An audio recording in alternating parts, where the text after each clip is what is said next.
Welcome to the REI Diamonds Show with Dan Breslin, your source for real estate investment jewels of wisdom.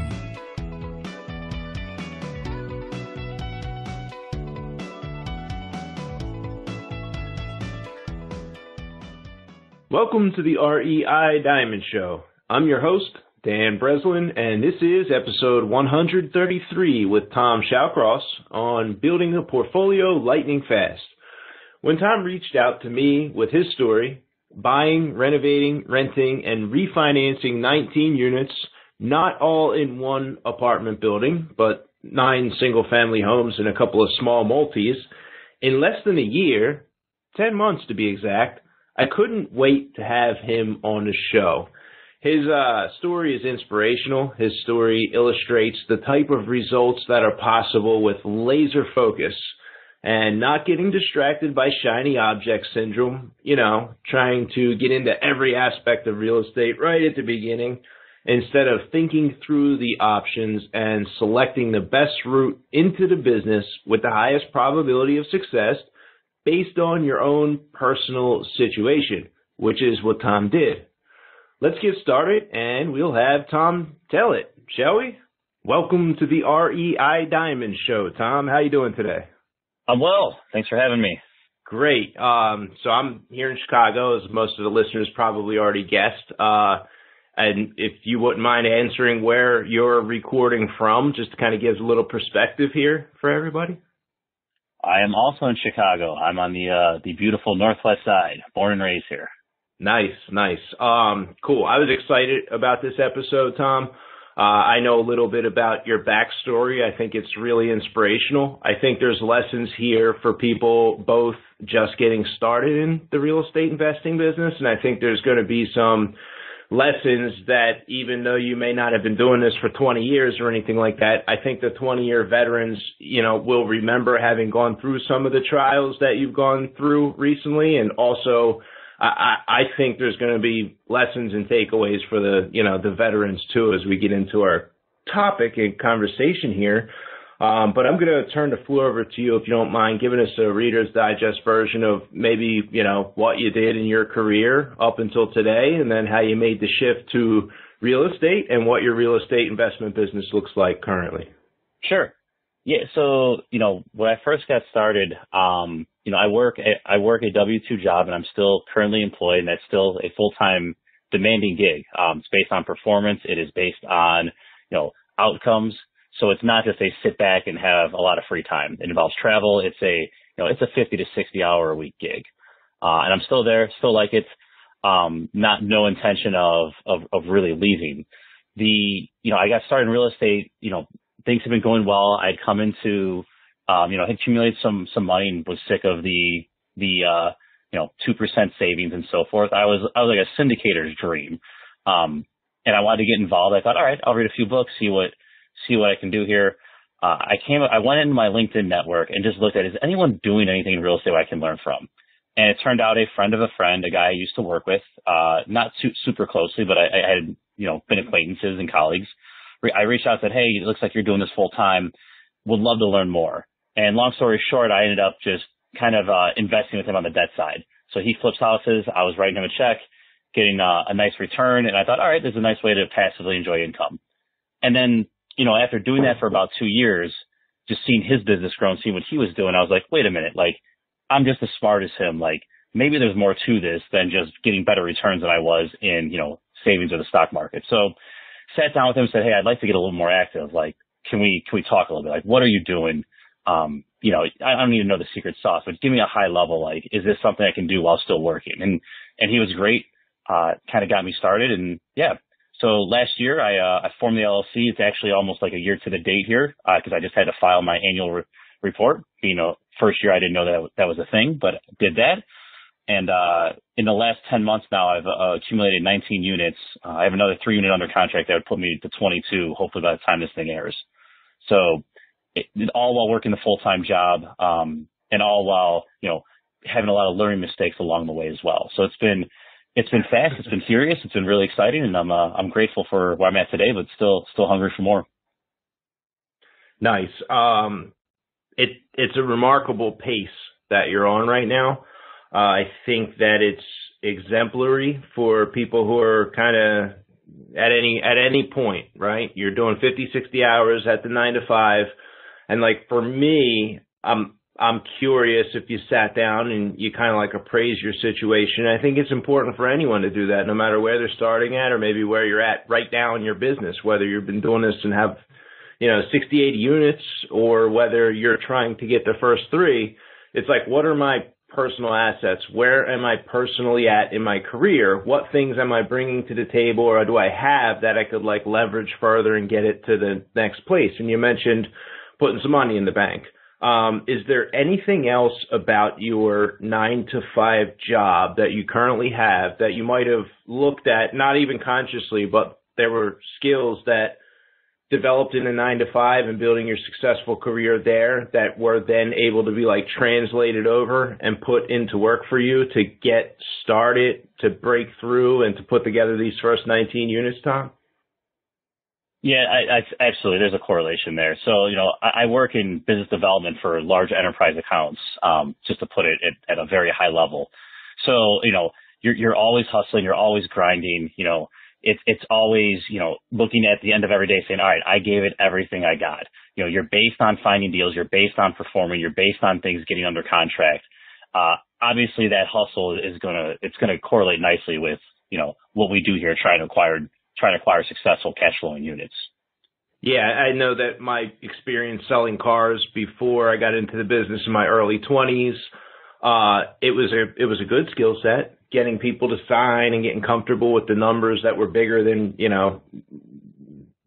certainly like regular 9 to 5 stuff for me selling cars. It was a big ticket purchase, and being able to navigate that helped when I get into real estate. But to be honest, Tom, for me, I mean, we're sitting here now in 2019, and I've been at the business for 14 years. I didn't really hit a great stride until I was about 32, 33 years old. So only in the last 6 years or so did I personally develop a lot of those other probably skills that helped you be successful doing what you were doing. But I had to develop them on the street in the real estate business without, oversight, management, other people in the company surrounding me, pushing me and driving me forward. Almost had to find them in books, find them in networking events, just figure out goal setting and how to drive myself. So I think it's cool that you're able to see the connection there and put it into work and, partially explain some of the rapid pace that you started acquiring. So let's talk about these units right now. 19 units, that's 19 tenants, perhaps more people if there's a couple families there. How are you managing the activity right now? Are these tenants actually paying the rent? Are they occupied units? Do you feel good about these investments? Fill me in on some of the details there. Yeah, sure. So to answer first, I do not self-manage. That would be, nothing's impossible, but that would be borderline impossible with where, my situation. So I have a trusted property manager here in Chicago. He's awesome. He's been great. He's been more than just, I'll give him a plug, GC Realty. They've been absolutely phenomenal just with, 1, doing the job, 2, the follow-ups, and 3, and most important to me, just being value add to me. Meaning when I find a deal and I'm like, hey, is this going to rent for $1,400 a month? And they tell me, no, plan on it being 13. And I can say, all right, that might, that's a small difference, but that might I have to change my asking price now. So they've been very influential. They know the areas that I invest in very well. And as far as the tenant base, yes, this is not, when people talk about a lot of my units are in the south side of Chicago, and people talk about that, obviously there's a cringe, there's a negative connotation, but the south side of Chicago is 1 million people. It's bigger than most metro areas. There are a lot of very, very good neighborhoods. Just because you're south of the loop does not mean you're in a war zone. There are war zones, and there's places I absolutely stay out of, but there are also very, very good pockets of hardworking people that want a good place to work. We treat our rentals almost as flips. We go in there and you see a finished product that at the end of the day we can almost flip it and say, hey, this is good enough to get top market on an ARV. So there's people who are willing to pay for those.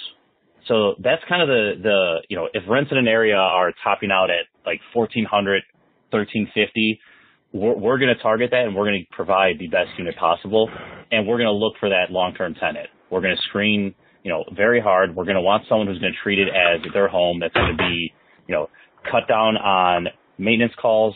It's going to cut down on our turnover, and just, the least amount of headaches for me in capital preservation are, rules number 1 and 2. One of the advantages of being full time is I don't have to do a deal. I don't have to force a deal to work. If I don't see something I like for 3 months, I'm not living and dying off of this business. Like I can wait until the right one comes and be a little bit more selective. So yeah, long-winded answer, but hopefully I hit on all the points there. Yeah, and I think that's Mark Ainley and those guys at Mark's company, GC Realty. That is him. Yes, yeah, sir. I believe he was a guest of the show a while back. I was trying to search through and figure out the topic. I'm sure it was a turnkey rental discussion. I'll make sure I link in the show notes. I think what you said, there was a lot of great nuggets there, but one of which being able to sit on the sidelines and wait for the right investment.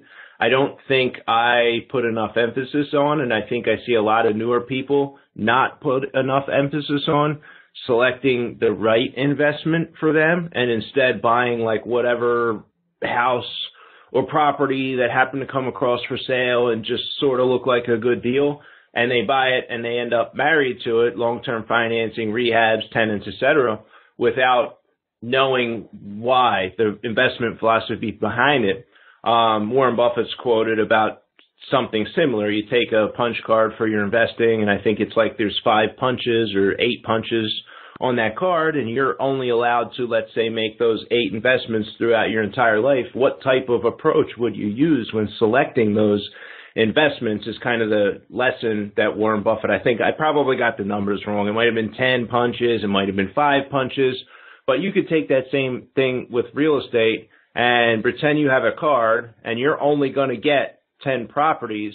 What would you do when you select them? Well, I would think the answer is that you'd select them very carefully, sit down and figure out exactly why you'd want to waste a punch or use up an opportunity on the, on your card if you had a limited number. And I think that you're not wanting to lose capital, making sure that you're putting a nice product together with an eye toward, tenant turnover and repairs are the biggest expenses, aside from evictions, if something goes bad in that way, but attracting a better tenant, having a product that attracts a tenant that doesn't move as much. Maybe it's a 2 or 3 bedroom as opposed to a studio unit. Studios are going to have a turnover every year or two as people, get married, get in relationships, have kids, and they need larger units. A larger number of bedrooms in the units are going to have less turnover, as, a 4-bedroom house is hard to find when somebody wants to move out of it compared to, let's say, even a 3-bedroom where the numbers just favor, the tenant finding another unit. Did you mention that you guys are rehabbing these houses before you're actually leasing them up, Tom? We are. That is correct. So, that's another. I'll spin this to an advantage. Is when I'm going to make a purchase. I love that Buffett quote. I mean, that's dead on. I look at it as, hey, am I going to want this in 10 years? Am I going to want this in 20 years? Am I proud to own this where I can show it off and say, hey guys, I own this property. And then on top of that, everything that goes into this, all right, I'm going to have to get the funds in order. All right, we're going to have to line up. I have a general contractor who handles everything for me, my partner. So he's been absolutely great. Obviously, there's no way I'd be able to handle this without him. And there's a lot of trust that goes in there. But do I want to go through this? Do I want to get, aligning with his schedule and all things that can go wrong with the rehab, taking care of the utilities, just everything that happens? Do I want to go through this? Is it worth it? Right? And you don't want to scare yourself out of it, but you want to make sure you check those boxes. And then, once I think one of the biggest thing is once you do check the boxes, then you got to flip it 100% and go. It's not being reckless, but once the numbers work out and you've done all your analysis, you can't be scared. If you're not scared, you're not going to get to where you need to be. Going back to like the long-term vision. Yes, I want to own this in 10 years. Yes, I want to be, have this in 20 years. Well, great. And in 20 years from now, you're going to be more disappointed by the things that you didn't do. So as long as the numbers make sense and you've done all that due diligence, you got to go. You got to flip it 100% and say, yes, here it is. This is it. What else am I waiting for? And let's go. Let's make it happen. you touched on a really great method for how to get started for the new guy. And then for the gal, when I say guy, the investor who is, let's say, a single family, maybe a 2-flat investor, 3-flat investor like myself, bought a couple properties, got comfortable with certain price points. We do hundreds of deals now. All the 200-300 deals that I get closed through my company every single year, those are all, for the most part, in the range of anywhere from like $40,000-$50,000 deal up to $250,000-$300,000. And there's a handful of deals that we're retail selling once we've done the renovations, probably in the $500,000-$600,000 range, just a handful. The rentals that I'm comfortable with personally, and I'm sure there's people who are listening thinking, yeah, me too, are rentals that are, $100,000, give or take, maybe a $150,000 house, and they're cash flowing and they're in working class kind of neighborhoods. And that's like a comfort zone. I can do those deals over and over again. And now, like you mentioned, we do the math and we figure out if we want to do the aggravation. And I got a GC in the neighborhood and I know what the rents are in the neighborhood. It becomes, for me, an easy rinse and repeat type of thing. Just recently, I've had a breakthrough, if you will, in my own mental barriers of achieving scale. So I sold a property. It was a 2-flat on the south side in Inglewood. Bought it for like nothing, $10,000, had to put like 90 in it, way too much construction compared to what I expected to do with it. I sold it. I made a little bit of money, but I did a 1031 exchange and I stepped up to another level of property. It's a 10-unit building out in the Galewood, right before you get to Oak Park, Chicago area for our nationwide listeners. But the 10-unit building was, I think, right around $680,000, $700,000. And the numbers were like bigger for the rental portfolio than what I was used to seeing. And just like you mentioned, I did the numbers. I, checked my comps. Do I want to own this thing long term? And I put a lot of thought and care into the deal because it was a little bit on the larger side. I was getting 10 units all at once instead of, a 2-flat. But that moment came when I was making the offer. The same moment I remember when I was making my first offer of $5,500 on the very first deal I did in 2006. And it was just like I wanted to just keep doing the numbers a second time, a third time. I kind of wanted all the answers. Hey, am I going to make a profit on this? Hey, am I going to find a buyer? Am I going to get the money to fund the deal? Am I going to get through this deal alive? And I had all those same, if you will, beginner emotions pop up because the numbers were just larger than what I was used to dealing with. And like you mentioned, I kind of like pushed through the fear. At a certain point, I got to trust my analysis, move forward, and I put my signature on the contract, and I put the contract in the scanner, and I emailed the contract off to the seller, and now a few months later, I own the building. And I am literally hanging up later on this afternoon. Yesterday, I made the verbal offer of like $8.55 million on a deal, and I have to put the finishing touches on the letter of intent for that one, and I had to put the same analysis together and had to push through, that kind of beginner's fear as I'm just putting that offer together. And who knows? I mean, that's plenty. It's enough to the deal goes bad. That's enough to wipe me out if it doesn't happen the way I think it's going to happen. I share that because I think that what you talked about is pertinent, and it happens even to the experienced investors as we go into maybe larger deals or more complex deals than what we were used to before. What else did you do besides the numbers and trusting in your math to overcome on the first deal that you put together to kind of burst through the fear and get that ink on paper? Was there a moment you had to confront yourself in the mirror and say, you know what, we're doing it. Let's get it done. Yeah, I feel that's, there's a couple things there. Then, awesome. And congrats on that deal. That's awesome. One is just the right, by the time we air, one is just perception, right? Like, for as scary as it is, just think of all the things that could be wrong in the world and all the terrible things out there, not to be ultra negative, but having a real estate deal go bad on the list of anything that can happen in your life is not the worst thing in the world. And if it did go bad, it's astonishing how quick we can accept almost any situation, right? You can adjust to it. You can handle the circumstances best as possible, and you can always dig yourself out if things were to go bad, right? So just knowing that as your baseline and your perception, it makes things a lot less scary. I think another one, and this goes back to just being in business development and being in sales, is, there's a quote from W. Clement Stone: before you get out of bed every day, say, do it now 50 times. And when that becomes like your baseline, your daily habit, like, it gets a lot easier to just not procrastinate and to just get over fear and realizing, like, hey, this is what I want to do. And the only reason I'm not doing it is my own inner head here. Like, let's get over it. Let's go. Like, you've done the analysis. What else are you waiting for? Someone else is going to do it. Other people have done it. Other people have overcome these obstacles. Why can't you do it? Yeah, that's well said. And as you were saying it, the W. Clement Stone, do it now 50 times, programming the mind. And I can still point to, in my own experience now lately, it's like I'll listen to podcasts. I have guests on our show here.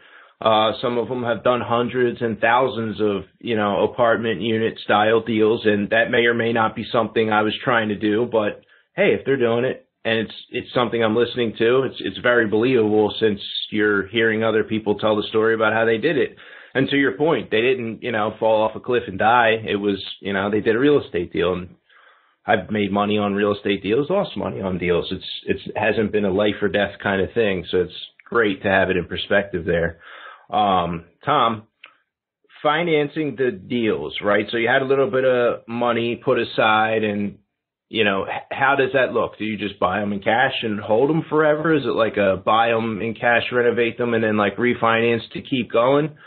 Can you shed a little light on maybe a strategy for someone who's in the same position? Sure. It's the latter. So it's, we had a little bit of cash, but that can only take you so far, right? So a lot of it is the Burr method. We buy these things, we fix them up, we rehab them, we get a solid tenant in there, then we look to refinance. And if we can pull out everything, great. And if not, and I leave, $10K in the deal, I'm still that return on investment, that cash on cash is still very, very good. You can live with that. As far as like the upfront financing, I try to recycle that cash. I do have a hard money line set up. And just, I'm at a point now I can show income. I was able to get a business line set up, which is nice because that doesn't take into account like the appraisal. That's pretty much just cash borrowed at a similar to a hard money rate, but no hoops to jump through, no draws, no nothing. So that's a month old for me, which has been very helpful, and should help me scale a little bit faster as well. So yeah, it's making those purchases, and then, at some point it's sitting down. I want to get to a stable point here, but let's say it's stable now at 20, let's just call it the 20 units. And I know this is, people do different things of, all right, do we just let these sit and keep scaling? At some point it's sitting down and attacking the smallest one, paying it all off, using that cash flow, because I am working full time. I don't necessarily need the cash flow. Take that, pay that one off. That one's free and clear. Go to the next one and just snowball that, going across the board. So I haven't totally flushed that out. Right now I'm still, just having the tenants pay everything and collecting the cash flow and recycling it into the business. But at some point there'll be that, all right, this is where I want to be, and then really get aggressive on paying it off. And I know that's different for everyone. That's different for my own, maybe in 2 years I don't think that way, but that's where my head is right now. I think it's important. That's a great and realistic mindset to have with rental property. We had Andrew Holmes on the show before, another Chicago guy, and he described the exact strategy that you also mentioned. And he's got he's got the 752. Well, I forget the numbers, but that's the first. I'm not got it all. That. Yeah, okay. He's got it all worked out. Yeah, down to the details. I think he was grabbing properties, in the 2010, 11, 12 era, so his numbers work out a little more favorable than what we are, for the most part capable of finding in today's market. But, the real takeaway for listeners, so for me, I got into the real estate business and I didn't have a 9-to-5. I didn't have another career that I was in love with or trying to develop. And so I found real estate. I said, oh, this is great. I grew up with my hands in the electric fuse box as a kid and doing services with my dad and running wire through my teenage years. So flipping houses was, for me, it was the fantasy. It was like heaven. It was like, wow, I get to be this guy now. So when I got there, I was a little bit confused about strategy, because I would hear people talk about, well, you got to build long-term wealth and get the rental portfolio and then live off the cash flow. And I think there's, depending on back to what we had mentioned early in the episode, where it was kind of like appraising my location in life, my assets, the things I was working with. I didn't really do that for like a number of years while I was in there flipping houses. And so it was like whatever came down the pike, I was trying to I got to build the cash flow to live off of and make sure I'm safe. And I got to, do some wholesale deals to keep some money coming in and got to find a flip. I think it was important for me to get to a point to look at my life and say, okay, have I established a real estate, fix and flip business that was producing what would have been 9 to 5 income for somebody else who was providing me with advice of, oh yeah, you got to get the rentals because that helps, the tax benefits and the passive income and the mortgage pay down. And so for me to learn to separate the two, and I have the fix and flip business, and that's kind of like my 9 to 5 income, if you will. And then on the other side is the rental portfolio income. And I approach it now the way that you also approach it, which is sort of like, hey, this is more of like my savings account for the future. And this is where this is it's an investment portfolio. It's not like a cash cow. Yeah, it is a cash cow someday, and there's a lot of returns being thrown off. But I think it's really critical to not try and, spend the $350 a month positive cash flow elsewhere in your life as you're building the portfolio, but instead know you're going to have maintenance costs and, find a way to pay it down. And 10 years, 15 years out, the mortgage is paid down and the equity has gone up and the rents have gone up.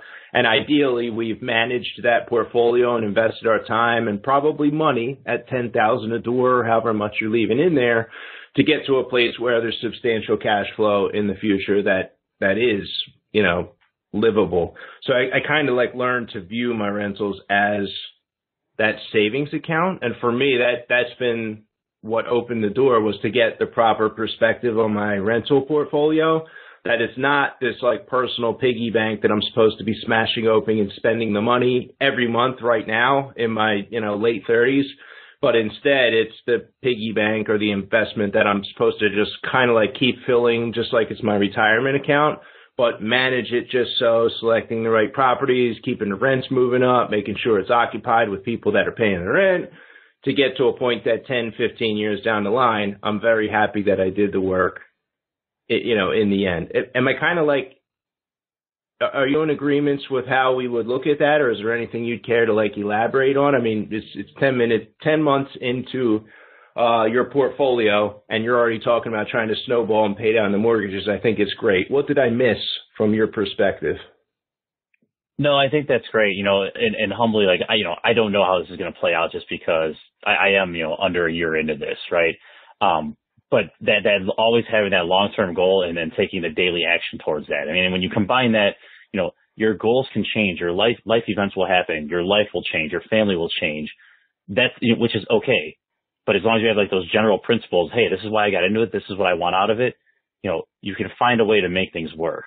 So I think just to piggyback on that, as those things change, as long as you're buying right and there's good fundamentals there, you'll always be able to manipulate the portfolio however you want.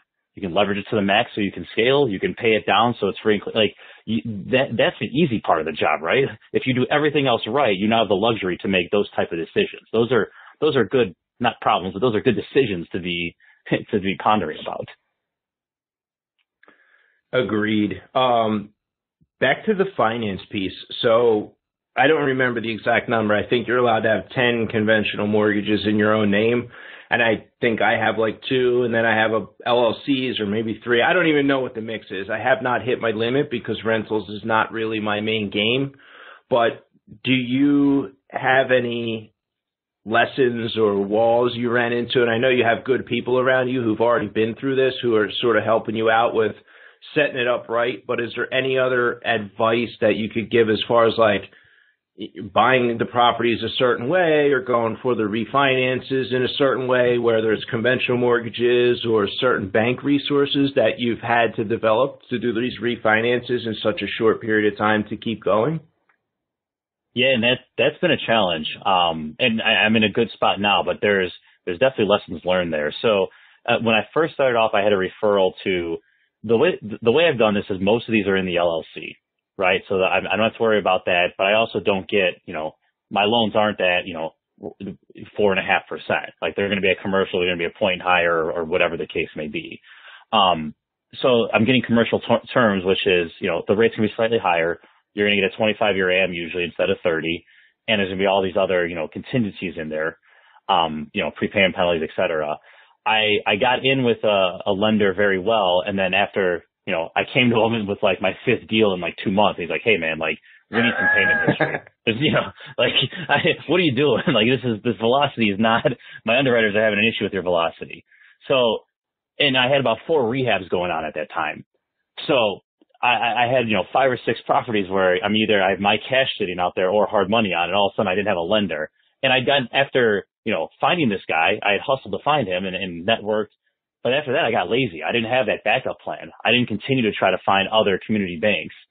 And so there was literally like a 2-week scramble of just talking to everyone I could, talking to other investors, walking into community banks, going on to the Bigger Pockets forum, like just trying to find out, all right, who's going to help me here? And then if this person flakes out, what are the other backup plans? So that was a good lesson learned, and I'm in a good spot now. And, typically what I'm getting on the financing will be 75% of the ARV. I have found someone that'll give you 85% of what you paid and rehab for. So that's a good one to use if you're, if you're leaving a little bit of money in the deal, you actually end up with almost more favorable terms. I know that might be a little confusing because they're doing it off of what you put in as opposed to ARV. So the tighter that spread gets, the more attractive their option is. But yeah, that was a good lesson learned because, you're in the middle of a million things going on and all of a sudden you realize I have a lot of money out there and I don't know how I'm going to pull it out. Like that's a nice little wake up call. Yeah, I accidentally bought, a handful of properties, if you could call it that, as we were going along. We would do initially a lot of wholesale deals early on, certainly we still do quite a few that don't really fit either the flip model or anyone wanting to buy them. But I ended up, kind of having to close on a few deals. We didn't have a buyer, whatever the case was. And so I bought them for cash, and it's interesting. I was able to use those properties with a lender as my down payment with a hard money lender, and then refinance out of that hard money on like a 7-property package. So I was able to go from 2 or 3 houses to 10 houses in the course of those couple deals. I am absolutely blown away at the speed. You're talking it, and I'm like, Tom, are you lying? No, I got it. I can show you titles. I can show you notes. Yeah, it's like I'm blown away. My hat comes off, to how fast it is, and I know a lot of people are much faster at getting through those refinances and finding a lender, and much more able and capable than I am at using hard money to get in and out of these deals. And I'm still, it's still a very, very noteworthy to have done this. So 19 units. What are we talking? Are we talking 8, 3 flats? What do those unit break down to so we get an idea of how much volume it took to do this? I got 1 6-unit. That's the biggest thing I got. Okay. So there's the 6 units. I have a duplex. I actually have 2 duplexes. And then everything else is single family. So 6, 8, 10, that would be 9 single families. So it is transactional. It's a grind. So knowing what you know now, 10 months later, have you started gravitating more toward the 2, 3, or 6 flat or greater numbers in your selection at all, or still taking the single families? Yeah, it's interesting. My original goal was, hey, let's get to 20 to 25 and see where we stand. What I wanted to avoid was the shiny object syndrome, right? Because you can get in here and, I can do note investing. I can syndicate. I can do this, blah, blah, blah. So I really wanted to say, hey, this is what you're going to do. You've done your research. You've talked to people. You're going to focus in these 2 areas. I focus in 2 sub-markets within small zip codes. My properties are pretty much all in a very congregated area. It's not. There's a lot, I turn down probably about 90-something% of what I see. And I wanted to get to this number, and then it's a cool time for me now because now I can take a step back and say, all right, do we go big here?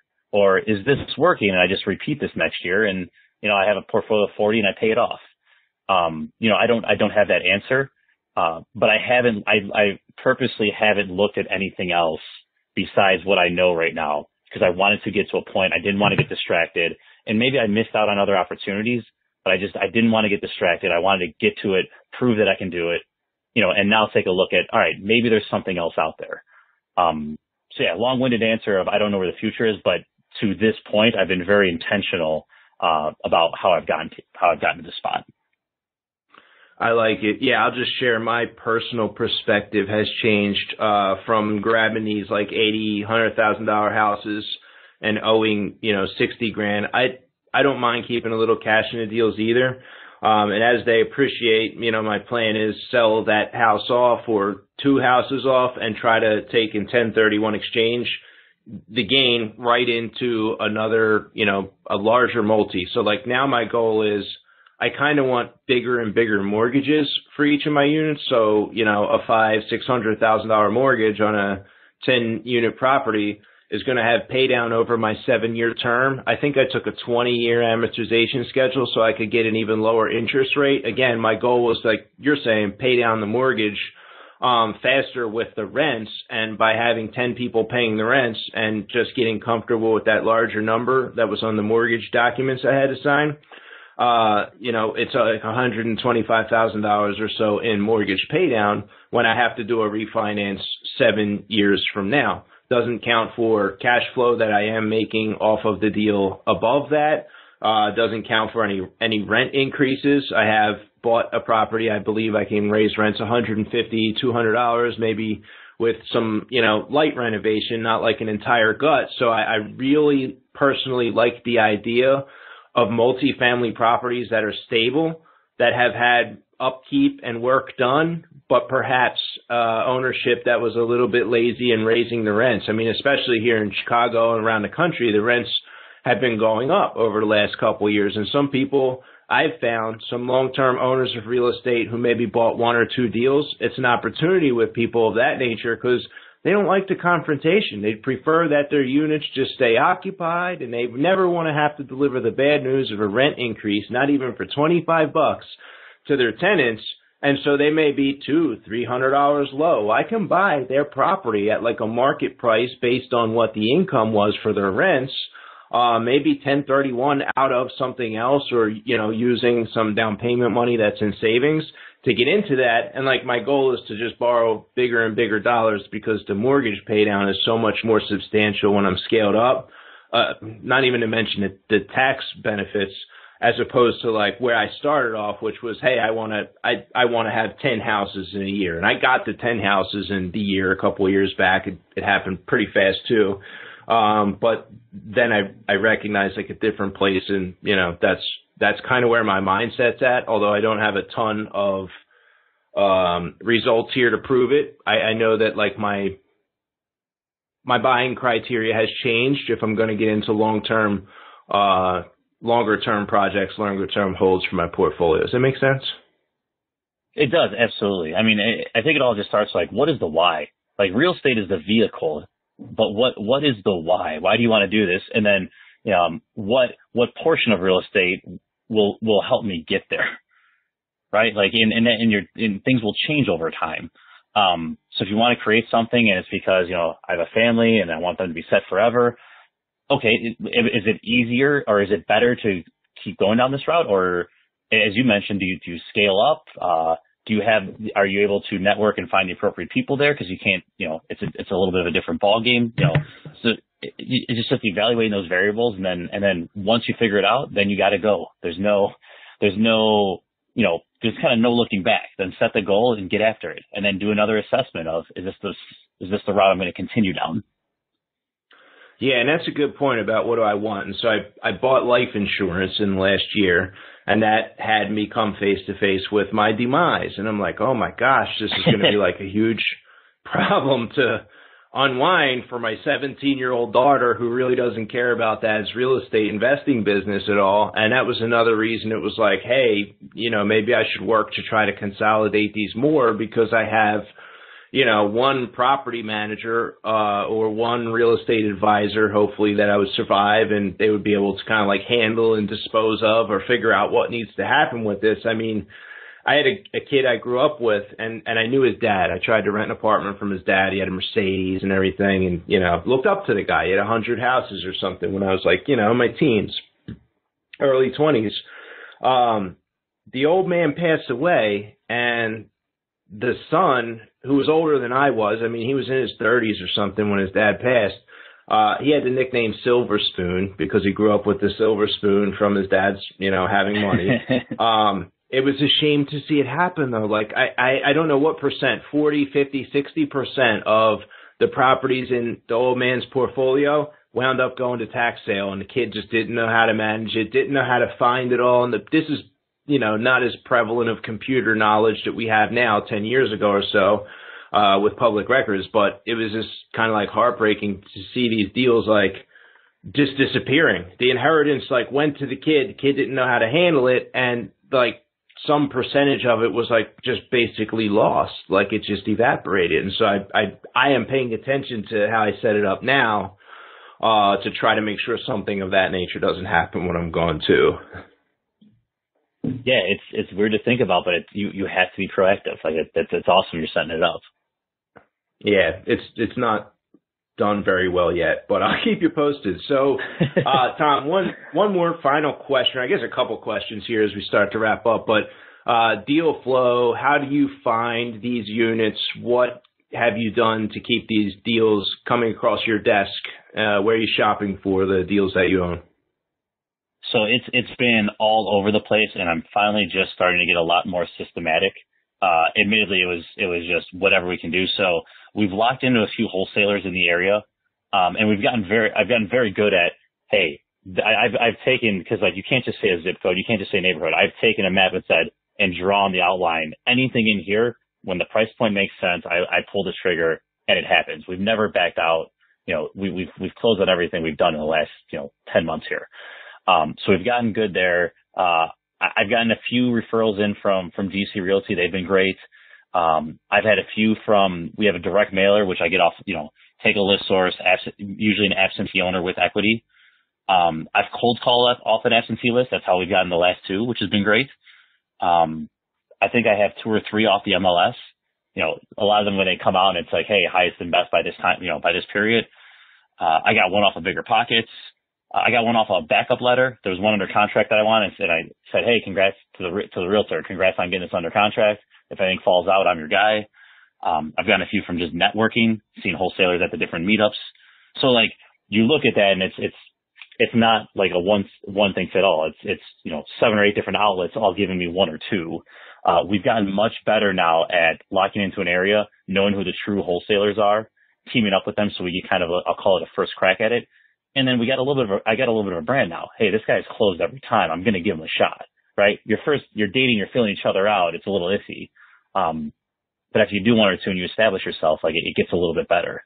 I think moving forward, if we do want to scale, and I keep saying I consider my GC a partner in this, and we always make decisions together.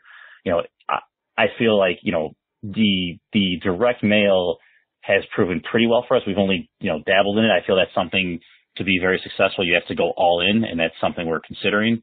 Hiring a VA to do the cold calling because I don't have the time to do it, but I feel people are scared to pick up the phone. And when you're talking to an absentee owner, being a homeowner or being a landlord, it sucks. All the things that go wrong, you're going to catch people say, yeah, and their price might, I'm looking to sell, but their price might be not what you want it to be, and you can start negotiating. But at least you got that conversation going. So it's a lot of different outlets. We're trying to get a lot more systematic with it so we can predict deal flow. But yeah, it's trying to hone in a little bit. Yeah, it makes sense. I mean, even today we do direct mail. We do all kinds of advertising. If, short of like bus stop benches, I don't think I do anything of that nature. But even with all the advertising running, I mean, real estate agents are continuously bringing deals to my attention. I mean, we're closing on 2 of them right now that came through real estate agents that send me deals. I mean, I'll make offers on anything. I think the thing you mentioned that's really important is, 2 things I would say from my experience. One is go out and make the offer. If it's in your area and it's like somewhat reasonable, you got to go out there and make the offer and do it fast. Like whether it's a real estate agent or a wholesaler that brought you a deal, I'm telling you right now, your star goes way up when you're known as a person of action. Just like you mentioned there, you go out, you make the offer. It might not be what they want. They come back later after the other contract fell out. But, the key is you went out there and got that thing submitted in a timely fashion. And the second thing is always close the deal. You never want to be the guy that's putting a contract together, I need a 2-day, attorney review or the due diligence period, or I need an inspection clause. If you're going to be successful and you're going to do a lot of deals, every once in a while you're going to get caught with more repairs and something you missed, and you're going to have to take it on the chin. But at least in my experience, I know that the volume of deals I've gotten because I'm an as-is buyer who doesn't put any of those contingencies in my contracts, and because I close on them when I say I'm going to close, the volume has far outweighed the losses that I've had to suffer and take over the years. So that would be my 2 cents there on that. Tom, do you have any personal habits, strategies, or life hacks outside of real estate that help contribute to your success? It ties into, just going back to like my current job, you learn to just live in very, very, very constrained time compartments, meaning breaking down very complicated tasks into something simpler. If you have a annual goal, you need to break that down into a monthly goal, and you need to break it down to weekly. And it all starts with, what happens every single day, and not letting a day get by or, pass you by where you're not doing something successful or leading towards your ultimate goals. So, I try to live like that. I'm busy. It's exciting. But I think it ties into just the overall attitude. I was always the kid who won like the coaches award and stuff, like, that max effort type player. So it's always been a little bit of my attitude, but now taking it and having these goals, you can combine that and get after it. And then I think the biggest thing is just not being overly concerned with adversity, right? Like you're going to get punched in the face. If you want to stand in the ring, you're going to get punched. And when you get punched, you got to counter with a haymaker. Like, if it was easy, everyone would do it. So just having that attitude towards that, anything in life should be, maybe not ultimate, I'm a billionaire success, but you should be in a good spot, if that's the general attitude. I like it. So book recommendations 2 ways, Tom. Book that you might recommend maybe to yourself as you were just getting started in real estate, and then maybe a book recommendation or 2 that you might make to someone like myself who's been at it for like 14, 15 years. Sure. So the first one, I'm a huge fan of the Think and Grow Rich. It's a classic, the Napoleon Hill. Like I try to read that probably twice a year.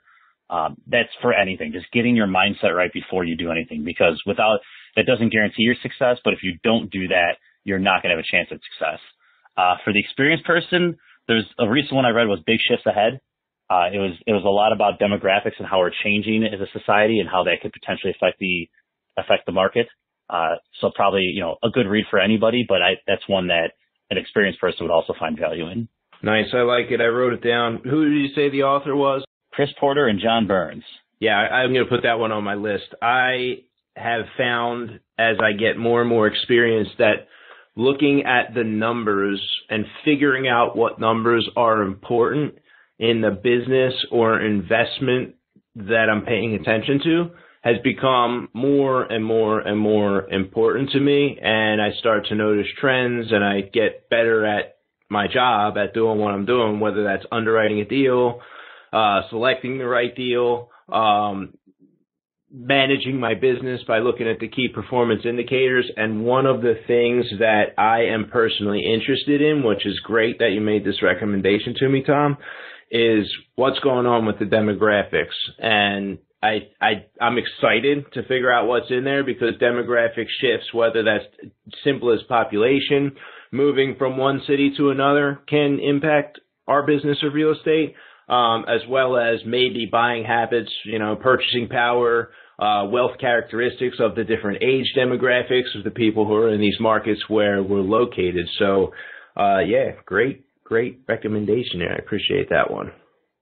Yeah, it's a good one. It's not necessarily it touches on real estate, but the overall, it talks about demographic trends and how it influences I'll call it long-term social behavior. And then you could apply that to, okay, well, that's how it's going to affect where I'm looking to invest. Yeah, I like how you kind of gave that as a subtitle to the recommendation. One thing I've learned to do in the last 4 or 5 years is translate what I'm reading to the business that I'm in. So, Ray Kroc and the McDonald's story and systematizing the making of hamburgers and French fries efficiently, or creating a certain client experience for the people who dine in his restaurants.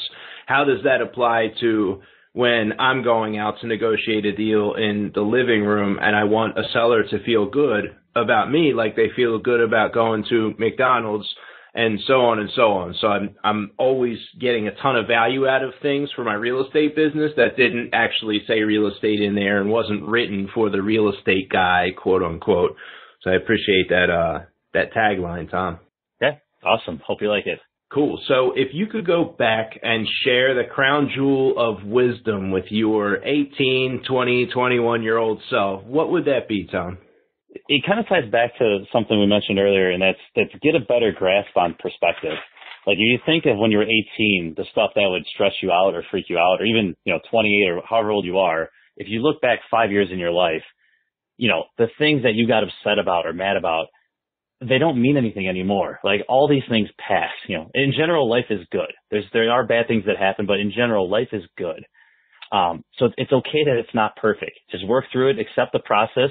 That doesn't mean be satisfied, but, keep plugging along. There's gonna, the sun's gonna come out tomorrow, and you're gonna have a new opportunity, and you got to take advantage of it.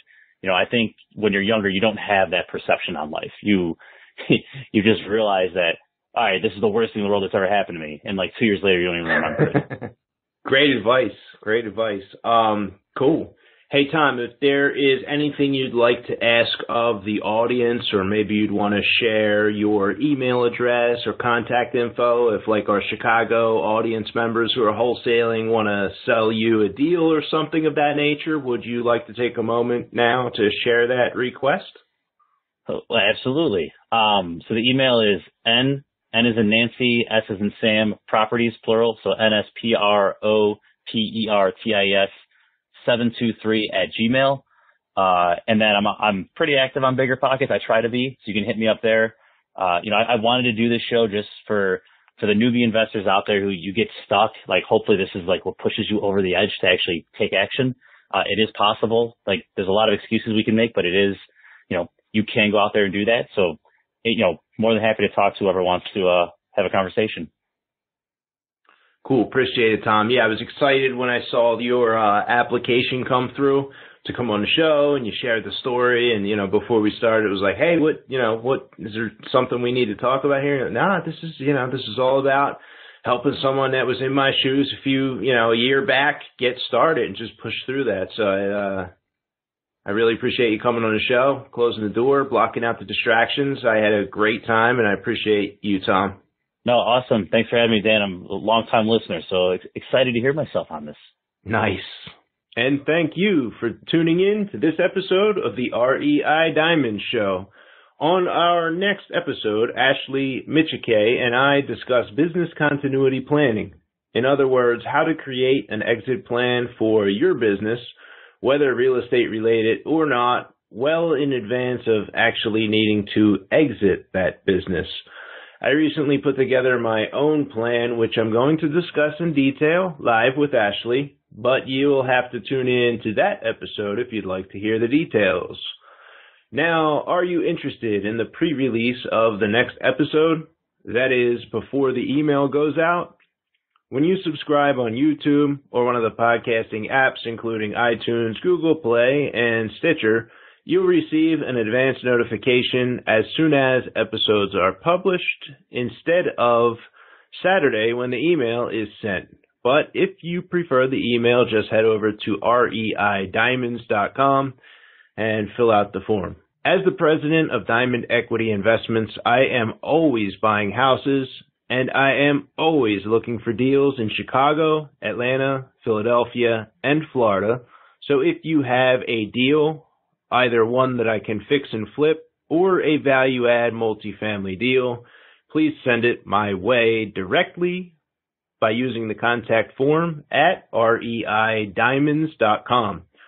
I recently bought a 10-unit building from one of our audience members, and from a few other REI Diamonds listeners, we bought 3 single-family houses that are currently under construction. Additionally, there are, come to think of it, 4 partners of mine in Diamond Equity Investments who found our company, who found me by listening to the REI Diamond Show and then reaching out. And not even to mention that countless private lenders have funded our deals who also found us through the REI Diamond Show. I appreciate each and every one of you for tuning in, listening, then reaching out to me via email or the contact form at REIDiamonds.com so we could meet and eventually do deals. I mean, that's why you're listening to this show, right? Because you're a deal maker? That's the reason I host this show, so that we could eventually do deals together. I share all this to let you know that I welcome the chance to do a deal with you if we haven't already done so, and encourage you to contact me when you're ready. I personally monitor my emails and the contact form at REIDiamonds.com, so it's up to you. Are you an accredited investor interested in short-term passive mortgage investment opportunities with double-digit returns? Head on over to fundrehabdeals.com to check out available high-yield investment opportunities. That concludes this episode. Thanks again for tuning in to the REI Diamond Show. Dan Breslin here. I'll catch you on the next one. Thank you for listening to this episode of the REI Diamonds Show with Dan Breslin. To receive email notifications of new weekly episodes, sign up at www.reidiamonds.com.